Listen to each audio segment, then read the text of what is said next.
Hello दोस्तों, नमस्कार। मैं प्रमोद कुमार यादव और आप देख रहे हैं द ग्रामीण न्यूज़ बिहार। और मैं जिस विषय पर बात करने वाला हूं वो विषय है हमारे देश में बेरोजगारी, भ्रष्टाचार।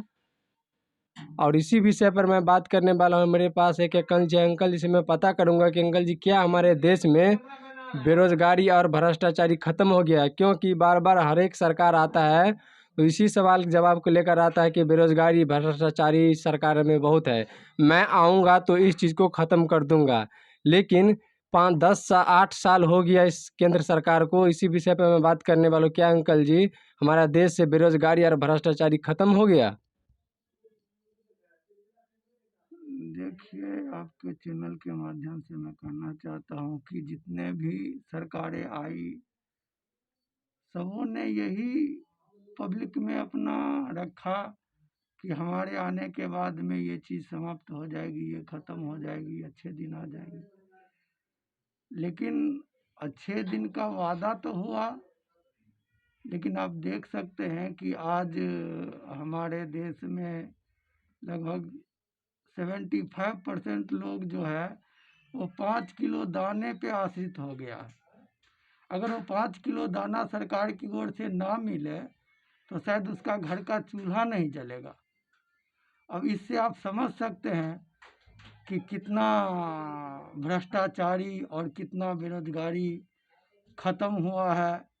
ये तय आप लोगों को ही करना होगा। हमारे देश के जितने भी नेतागण हैं उनको देखना चाहिए, उनको उस पर सोचना चाहिए, या फिर हमारे देश के अंदर जितने भी आम पब्लिक नागरिक है उनको भी ध्यान देना चाहिए, उनको भी सोचना चाहिए कि आज हम कहाँ हो मतलब पहुँच गए हैं। कि कल हम जो कम से कम अपना परिवार चलाने के लिए, अपनी परिवार को गुजर बसर कराने के लिए कहीं भी किसी भी तरह का काम करके अपना घर परिवार को मेंटेनेंस कर लेते थे किसी भी हालात में। लेकिन आज ये हालात है कि हमें 5 किलो मिलेगा तो ही मेरा परिवार चलेगा, अन्यथा मेरा परिवार नहीं चलेगा। अब इससे ज़्यादा क्या कह सकते हैं? ये खुद को सोचने वाली, समझने वाली बात है। लेकिन फिर भी लोग मस्त है, सरकारें मस्त है, हमारे देश के जितने भी नेतागण हैं मस्त है कि नहीं बहुत ज़्यादा मतलब लोगों को आमदनी बढ़ गई, बहुत ज़्यादा लोग में यानी कि रोजगार मिल गया, बहुत तरह का पता नहीं क्या क्या आप सुनते ही होंगे कि क्या क्या लोग कह रहे हैं। लेकिन अब हकीकत जानिएगा, हकीकत पे आइएगा और उस पर कुछ सोचिएगा तो पता लगेगा कि क्या हमारे देश के नौजवान को रोजगार मिल गया या क्या दशा है, क्या दुर्दशा है। तो ये किसी से छुपी हुई बात नहीं है, कहने की ज़रूरत भी नहीं है। ये सब सामने है, सबों के सामने है, जिसको हम भी देख रहे हैं, आप भी देख रहे हैं, हमारे नेतागण भी देख रहे हैं। ऐसा तो है नहीं जो कुछ छुपा हुआ है जिसको कहने की ज़रूरत है। ये सब कहने की ज़रूरत नहीं है, खुद सोचने की ज़रूरत है और उस पर अमल करने की ज़रूरत है। और दूसरी बात ये कहें तो भ्रष्टाचारी, भ्रष्टाचारी कौन है? आम पब्लिक भ्रष्टाचार है, या हमारे देश का नेता भ्रष्टाचार है, या हमारे देश का अफसर भ्रष्टाचार है? ये सोचना पड़ेगा, इसको समझना पड़ेगा कि आखिर भ्रष्टाचार है क्या? भ्रष्टाचारी में लिप्त कौन है? भ्रष्टाचारी खत्म क्यों नहीं हो रही है? भ्रष्टाचारी खत्म कैसे होगा? क्या पोलियो जैसा बीमारी खत्म हो गया और इतने सालों से इतने सरकार आए भ्रष्टाचारी खत्म करने के लिए, वो एक भ्रष्टाचार को खत्म नहीं कर पाया? जी नहीं, ऐसा नहीं है। उनकी मंशा नहीं है, उनकी नेत नहीं है।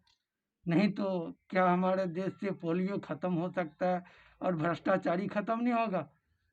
एकदम होगा, लेकिन ऐसा चाहते नहीं है क्योंकि उनकी अपनी राजनीतिक करनी है।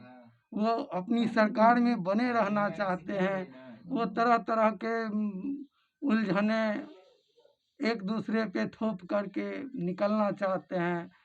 अगर वो न होता, सत्ता में बने रहने की लालच न होता, हमें देश को सेवा करने का ख्वाहिश होता, हमें अपनी जनता की सेवा करने का ख्वाहिश होता, तो आज इतना मार काट करवा करके हम सत्ता में बने रहने की कोशिश नहीं करते। अगर हम सही तरीके से अपने सत्ते को संभाले होते तो आज इतनी मार काट कराने की जरूरत नहीं होती। हम घर बैठे होते, नॉमिनेशन करा लेते, किसी के यहाँ जाते नहीं, कोई प्रचार नहीं कराते, फिर भी हम जीत जाते। लेकिन नहीं, जो जहाँ जितना दबंग है वो वहाँ का सत्ताधारी है।